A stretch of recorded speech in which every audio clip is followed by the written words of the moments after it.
Assalamualaikum warahmatullahi wabarakatuh. Halo semuanya, perkenalkan nama saya Dava Rihana dengan NIM G00234041 dari kelompok A7. Jadi pada video kali ini saya akan menjelaskan tentang sirkulasi fetal beserta dengan klinisnya. Oke. Jadi yang pertama sirkulasi fetal atau sirkulasi janin itu berbeda dengan sirkulasi orang dewasa dalam berbagai hal untuk mendukung kebutuhan fisiologis untuk janin yang sedang berkembang. Nah, struktur pembuluh darah yang terbentuk pada awal kehamilan ini menyediakan landasan awal untuk pertukaran gas dan pengiriman nutrisi. Struktur peredaran darah khusus yang diperlukan untuk sirkulasi sistemik ini kemudian terbentuk pada akhir kehamilan untuk mendukung kebutuhan metabolisme janin sebelum lahir. Nah, setelah sirkulasi janin dan plasenta ini cukup terbentuk, darah ini diangkut antara janin dan plasenta melalui tali pusat yang berisi 2 arteri umbilikalis dan 1 vena umbilikalis. Arteri umbilikalis ini membawa darah janin yang teroksigenasi menuju plasenta untuk diisi kembali. Dan vena umbilikalis itu membawa darah baru yang kaya akan oksigen dan nutrisi kembali ke janin. Saat menyalurkan darah beroksigen ke seluruh janin yang sedang berkembang, terdapat kebutuhan fisiologis yang unik, yaitu didukung oleh struktur khusus pada janin yang memfasilitasi kebutuhan ini. Struktur penting pertama adalah pembuluh yang disebut dengan ductus venous. Ketika vena umbilikalis memasuki umbilikus janin, yaitu bercabang menjadi 2 vena, yaitu ductus venous yang lebih besar dan sinus portal yang lebih kecil. Ductus venous itu merupakan vena yang sebagian besar melewati hati dan mengalirkan sebagian besar darah beroksigen langsung ke vena cava inferior. Namun, jaringan hati itu sendiri masih membutuhkan suplai darah beroksigen. Untuk menyediakan hal ini, sebagian darah dari vena umbilikalis itu memasuki cabang kedua yang lebih kecil, sinus portalis, yang membawa darah beroksigen ke jaringan hati. Kemudian cabang-cabang sinus portal dan ductus venous ini memungkinkan pengiriman sejumlah darah beroksigen untuk didistribusikan ke seluruh hati, sementara sebagian besar darah beroksigen dialirkan ke sekitar hati untuk melanjutkan melalui ductus venous ke dalam vena cava inferior. Nah, setelah darah bersirkulasi melalui hati, darah itu teroksigenasi yang dihasilkan dari hati itu perlu dikeluarkan. Nah, dengan demikian, darah teroksigenasi dari hati itu dialirkan ke pembuluh yang sama yang dialirkan oleh ductus venous. Oleh karena itu, vena cava inferior pada janin itu membawa darah beroksigen dari ductus venous bercampur dengan sejumlah darah teroksigenasi dari vena hepatica. Nah, hal ini tuh agak menurunkan kandungan oksigen dalam darah di vena cava inferior. Oleh karena itu, kandungan oksigen di vena cava inferior tuh lebih rendah dibandingkan di vena umbilikalis saat pertama kali masuk ke janin. Setelah dialirkan melalui vena cava inferior, tempat perhentian darah selanjutnya itu atrium kanan jantung janin. Pada orang dewasa, jantung dan paru-paru itu bekerja sama untuk mengisi kembali kandungan oksigen dalam darah dan kemudian memompa darah beroksigen tersebut untuk mendistribusikan ke seluruh tubuh. Tapi, kalau pada janin, paru-paru yang sedang berkembang itu terbungkus dalam cairan ketuban dan tidak memiliki akses terhadap oksigen. Dan tidak ada alasan bagi darah untuk masuk ke paru-paru untuk oksigenasi. Oleh karena itu, jantung janin itu hanya berfungsi untuk memompa darah untuk mendistribusikan ke seluruh janin yang sedang berkembang sambil memungkinkan sebagian besar darah melewati paru-paru. Ada 2 struktur yang memungkinkan dilakukannya bypass paru-paru ini. Struktur pertama itu ditemui di atrium kanan. Sebuah lubang di dalam septum atrium disebut foramen oval itu membawa darah dari atrium kanan langsung ke atrium kiri sehingga melewati ventrikel kanan dan paru-paru. Nah, darah yang melewati foramen oval ini kemudian mengalir di atrium kiri ke ventrikel kiri menuju aorta ascendens dan kemudian dipompa ke sirkulasi sistemik. Ini adalah metode di mana sebagian besar darah itu melewati paru-paru.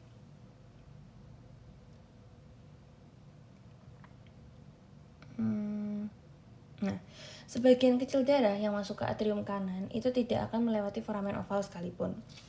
Darah itu dapat masuk ke atrium kanan melalui vena cava inferior yang pada janin itu membawa sebagian besar darah teroksigenasi ya dari vena umbilikalis dan sebagian darah teroksigenasi dari vena hepatica. atau darah dapat masuk melalui vena cava inferior yang membawa darah kekurangan oksigen dari struktur superior janin termasuk kepala dan ekstremitas atas. Saat mengikuti darah vena cava inferior, darah teroksigenasi baik dari ductus venous mengalir terutama di sisi medial pembuluh darah. Ketika darah ini memasuki atrium kanan, ia tetap berada di medial. Oleh karena itu, diarahkan ke foramen oval yang terletak di medial. Nah, darah kurang oksigen yang berasal dari vena hepatik itu mengalir di sisi lateral pembuluh darah. Darah yang kurang oksigen ini kemudian tetap berada di lateral ketika memasuki atrium kanan sehingga kehilangan foramen oval dan malah memasuki ventrikel kanan. Seperti pada sirkulasi orang dewasa. Demikian pula darah itu teroksigenasi yang masuk atrium kanan melalui vena cava superior melewati foramen oval pada pola alirannya yang mengarah ke bawah dan juga memasuki ventrikel kanan. Campuran darah ini tuh kemudian dipompa dari ventrikel kanan ke batang paru. Namun, paru-paru terisi dengan cairan ketuban sehingga menciptakan tekanan yang terlalu tinggi bagi darah untuk memasuki arteri pulmonalis pada saat ini. Ini adalah tindakan perlindungan lainnya, memastikan minimalnya darah janin yang masuk ke paru-paru selama perkembangan. Sebaliknya, ada struktur janin kedua untuk melewati paru-paru yang menghubungkan arteri pulmonalis langsung ke aorta descendens. Pembuluh ini disebut ductus arterius. Patensi ductus arterius ini dipertahankan di dalam rahim oleh prostaglandin yang memiliki efek dilatasi pada pembuluh darah. Darah yang dialirkan melalui ductus arterius itu kemudian melewati paru-paru dan bercampur dengan darah dari aorta descendens yang membawa darah yang sebelumnya melewati foramen oval tadi. Nah, darah yang tadinya dialirkan ke paru-paru melalui salah satu mekanisme kemudian dipompa ke dalam sirkulasi sistemik, membawa darah yang kaya akan oksigen dan nutrisi ke seluruh struktur janin yang sedang berkembang. Setelah darah beroksigen bersirkulasi dan mengeluarkan oksigennya ke jaringan yang sedang berkembang, darah tersebut dikirimkan kembali ke plasenta melalui arteri umbilicalis untuk mendapatkan oksigen kembali dan mengulangi. Secara keseluruhan, saat darah yang dialirkan melalui vena umbilicalis ini melintasi pembuluh darah janin, kandungan oksigen secara bertahap itu menurun seiring berjalannya waktu. Beberapa tempat sirkulasi di mana kandungan oksigen menurun telah dibahas, termasuk pencampuran darah vena hepatik dengan darah ductus venous teroksigenasi di vena cava inferior, pencampuran darah teroksigenasi dari kepala dan lengan dengan darah ductus venous teroksigenasi di atrium kanan, dan pelepasan oksigen ke seluruh sirkulasi janin.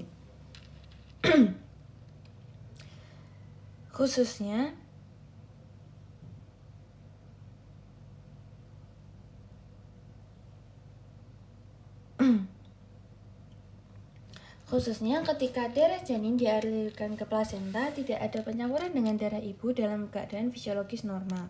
Darah janin itu tetap berada di dalam fili lempeng korionik dan darah ibu terbatas pada ruang antar fili di antara fili korionik.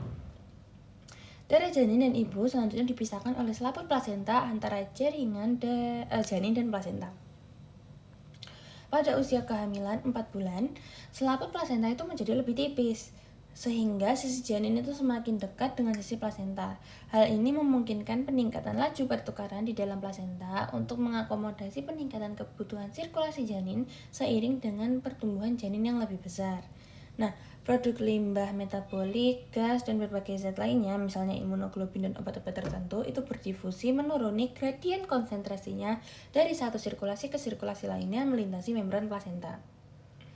Oleh karena itu, membran plasenta bukanlah penghalang yang sebenarnya. Hal ini memungkinkan pemisahan darah janin dari darah ibu secara efisien sambil tetap memungkinkan pergerakan bahan untuk memfasilitasi kebutuhan metabolisme dan pernafasan janin. Nah, kemudian peralihan dari fetus menoatus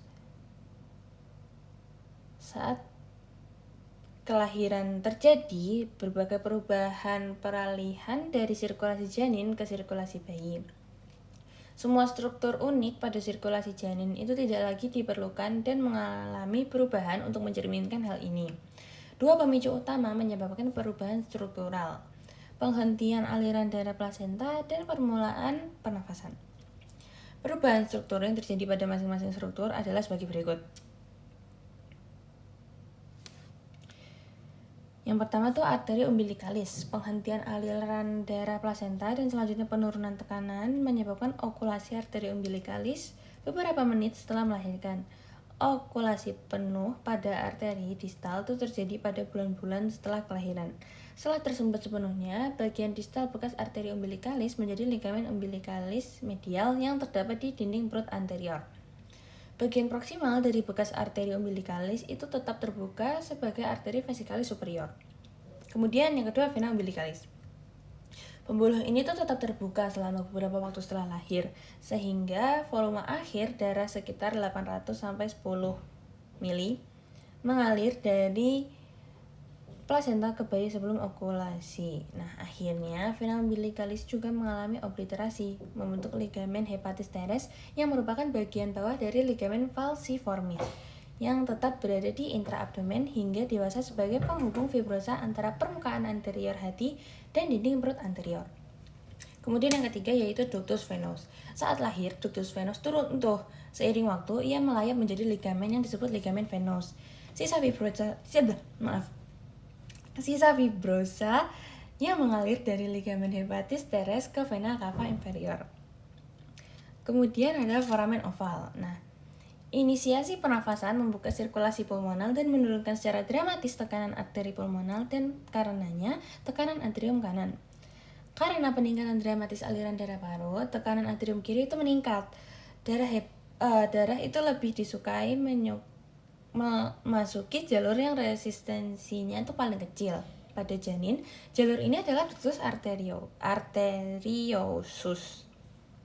Pada bayi segera setelah melahirkan, tekanan yang lebih rendah di paru-paru berarti bahwa pembuluh darah paru-paru telah menjadi jalur baru yang resistensinya itu paling kecil.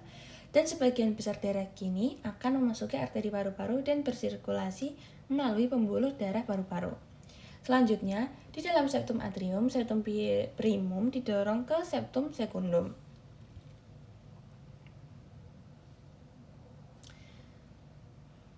Seiring waktu, hal ini tuh menyebabkan penyatuan dua septa dan penutupan foramen oval. Lapisan jaringan yang menutupi seluruh foramen oval disebut fossa ovalis. Dan terlihat di masa dewasa sebagai cekungan di dalam septum atrium kanan. Kemudian ada ductus arteriosus. Penutupan ductus arteriosus itu terjadi segera setelah kelahiran sebagai respon terhadap pernafasan awal. Bradykinin dilepaskan dari paru-paru. Bradykinin kemudian bekerja pada ductus arteriosus menyebabkan kontraksi dinding pembuluh otot dan selanjutnya penutupan pembuluh darah. Penghapusan total menjadi sisa fibrosa yang disebut ligamen arteriosum terjadi pada bulan-bulan setelah kelahiran. Kemudian sirkulasi darah ini, kalau sirkulasi darah dewasa, sirkulasi darah orang dewasa ini dibagi menjadi dua macam, yaitu sirkulasi darah magna atau peredaran darah besar atau sirkulasi sistemik dan sirkulasi darah parva atau peredaran darah kecil. Nah, sirkulasi darah magna atau peredaran darah besar ini dari ventriculus cordis,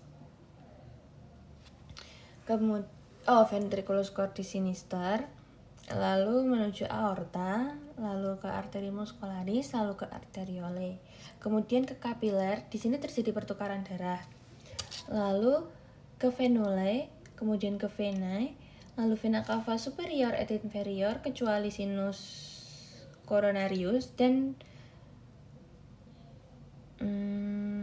vena cordis minimae yang langsung ke atrium dexter, kemudian atrium dexter. Kemudian sirkulasi darah parva atau peredaran darah kecil itu dari ventriculus cordis dexter menuju ke truncus pulmonalis, kemudian ke arteriae pulmonalis, kemudian ke pulmo maksudnya. Lalu terjadi oksigenasi di situ. Kemudian ke venae pulmonalis, lalu ke atrium cortis sinistrum. Oke, selesai tentang sirkulasi darah. Sekarang lanjut ke bagian klinisnya. Di sini klinis ada 4, yaitu ada PFO, PDA, VSD, dan ASD. Nanti akan dijelaskan satu-satu. Jadi yang pertama itu PFO atau patent foramen oval. Nah, ini merupakan kelainan jantung yang terjadi ketika lubang kecil antara dua bilik jantung, yaitu atrium kiri dan atrium kanan, tidak menutup sepenuhnya setelah kelahiran. Saat bayi masih dalam kandungan, sebagian darah itu mengalir melalui foramen oval untuk menghindari paru-paru yang belum berfungsi. Normalnya, foramen oval akan menutup secara otomatis dalam beberapa bulan setelah kelahiran. Namun, pada beberapa orang, foramen oval ini tetap terbuka, dan ini disebut PFO, patent foramen oval. Oke. Kemudian, lanjut ke klinis yang kedua, yaitu PDA. PDA atau patent ductus arteriosus adalah salah satu kelainan jantung bawaan yang paling umum. Suatu kelainan berupa pembuluh yang menghubungkan arteri pulmonalis kiri dengan aorta descendens yang tetap terbuka setelah bayi lahir. Nah, PDA yang didefinisikan sebagai kegagalan penutupan ductus arteriosus dalam waktu 72 jam setelah kelahiran atau pembukaan terus-menerus antara dua pembuluh darah utama yang berasal dari jantung dapat mengakibatkan angka kesakitan dan kematian bayi yang signifikan hingga mendekati 30%. Komplikasi potensial dari ductus arteriosus yang persisten setelah lahir termasuk gagal jantung, difusi ginjal, necrotizing enterocolitis atau NEC, peredaran intraventrikular, dan perubahan nutrisi dan pertumbuhan pasca kelahiran. Selain itu, PDA merupakan faktor risiko berkembangnya penyakit paru-paru kronis atau CLD. Nah, di gambar yang kiri ini, ductus arteriosus itu merupakan komponen penting sirkulasi janin.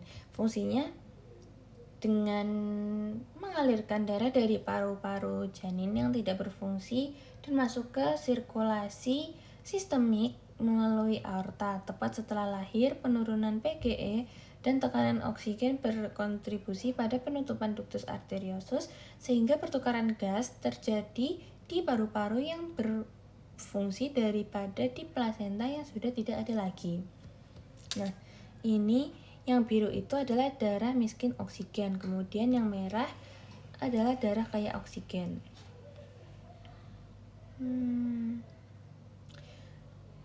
Ini tuh LA sama dengan atrium kiri, kemudian yang LV sama dengan ventricle kiri, lalu yang RA itu sama dengan atrium kanan, lalu yang RV sama dengan ventricle kanan. Oke. Untuk PDA-nya sudah, kemudian lanjut ke VSD. Oke. Jadi, VSD atau ventricular septal defect itu merupakan kelainan jantung kongenital yang ditandai dengan adanya hubungan abnormal antara ventrikel kiri dan kanan jantung, sehingga menimbulkan gangguan hemodinamik. VSD ini merupakan kelainan jantung bawaan yang paling sering ditemui pada anak-anak, serta merupakan kelainan kedua paling sering ditemui pada orang dewasa, setelah katup aorta bicuspid.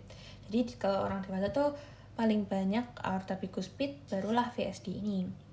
Nah, VSD ini ada 4 jenis tipe. Yang pertama, itu ada tipe 1. Jadi, dia ini terletak di bawah katup semilunar atau aorta dan pulmonalis, tepatnya pada bagian septum ventrikel kanan di atas supraventricularis. Nah, VSD tipe 1 ini merupakan tipe yang paling jarang ditemukan. Ini. Jadi, ini yang tipe 1, di sini ada defect outlet perimembranous, terletak di antara kaki septal band dan berlanjut ke area fibrous continuity katup tricuspid sama aorta. Terus kalau yang tipe 2 ini tuh terletak di septum membranosa inferior, crista supraventricularis. Tipe ini merupakan VSD yang paling sering terjadi. Nah, dia paling sering, jadi 80% orang itu mengalami VSD tipe 2 ini. Jadi di gambar ini terlihat defek perimembranosa sentral yang di dalam kotak biru. Lubang berada di belakang leaflet septum dari katup trikuspid dan di posterior inferior dari kaki septal band dengan alur konduksi berwarna hijau yang berjalan di batas posterior inferior lesi. Nah, lalu lanjut ke kelainan yang tipe 3. Kelainan yang ini terletak di inferior katup trikuspid dan mitral, tepatnya di dalam bagian septum ventrikel kanan. Nah, VSD tipe ini tuh banyak ditemukan pada pasien Down syndrome. Nih, jadi di gambarnya ini.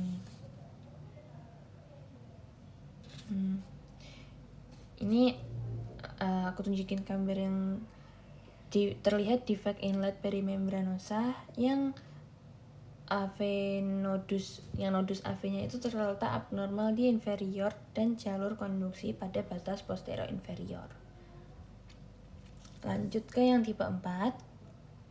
Kalau yang tipe 4 ini tuh terletak di septum muscularis di area atipikal, sentral, atau bagian dari septum interventrikuler dan dibatasi oleh otot jantung. Nah, VSD yang tipe ini itu ditemukan sekitar 20% kejadian.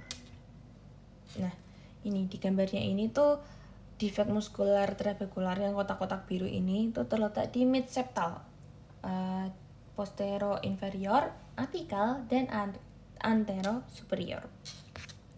Oke, sudah yang klinis VSD, sekarang lanjut ke yang ASD. ASD apa sih? Jadi klinis ASD ini atau kepanjangannya adalah atrial septal defect, adalah kelainan jantung bawaan yang terjadi ketika ada lubang atau defek pada septum atrium, yaitu dinding yang memisahkan atrium kanan dan atrium kiri. Seharusnya septum atrium ini memisahkan sepenuhnya atrium kanan dan atrium kiri, sehingga darah yang mengandung oksigen rendah dari vena cava menuju ke atrium kanan dan kemudian ke ventrikel kanan untuk dipompa paru-paru. Di sisi lain, darah yang kaya oksigen dari paru-paru memasuki atrium kiri dan kemudian ke ventrikel kiri untuk dipompa ke seluruh tubuh. Nah, kalau di kasus ASD ini ada lubang atau defek pada septum atrium, sehingga terjadi komunikasi abnormal antara atrium kanan dan atrium kiri. Akibatnya, darah itu dapat mengalir dari atrium kiri ke atrium kanan melalui lubang tersebut, padahal seharusnya tidak. Nah, yang seharusnya hal ini tuh dapat menyebabkan campuran darah yang mengandung oksigen rendah dan darah yang mengandung oksigen tinggi di dalam jantung. Nah, ASD ini itu dapat diklasifikasikan berdasarkan lokasinya pada septum atrium. Jadi ASD ini ada beberapa jenis, yaitu meliputi yang pertama ada ASD sekundum. Jenis ASD ini tuh yang paling umum terjadi. Lubang atau defeknya tuh terletak pada bagian tengah atau pusat septum atrium. Nah, di sini. Kemudian yang kedua ada ASD primum. Jenis ASD ini terkait dengan kelainan pada katup mitral atau trikuspid yang menyebabkan lubang terletak pada lebih dekat dengan katup. Lalu yang jenis ketiga ini ASD sinus venous. Dia jenis ASD pada bagian atas septum atrium dekat vena cava superior atau vena cava inferior. Nah, oke. Jadi sudah selesai penjelasan mengenai sirkulasi fetal dan 4 klinis. Oleh karena itu, apabila ada kesalahan atau kurang lebihnya mohon maaf. Wassalamualaikum warahmatullahi wabarakatuh.